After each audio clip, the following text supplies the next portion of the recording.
Oh, holy moly, can you believe it? We are already at the end of 2022, going straight into 2023. And of course, it's that time of the year that we have to be grateful and bring a big thanks to all of you out there. Me dressed up here, Coach Taco, yeah, you recognize me.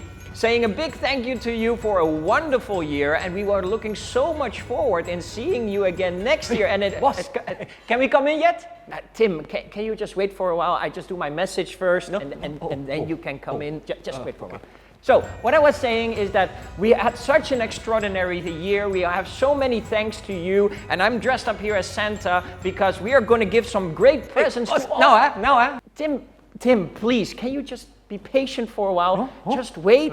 You will all come in. Just wait for a while, okay?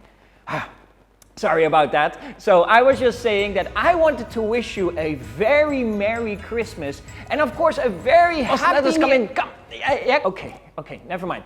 Just give me a while. Tim, if you want to come in, then we might as well just bring the rest of the team in. Okay, come, Tim. Come. Yeah. Okay. Come, sit, Tim. Come. Okay, well, as you can see here, since the whole team is here, we might as well wish it to everybody. So we're wishing everybody a Merry Christmas and a Happy New Year. See you next year.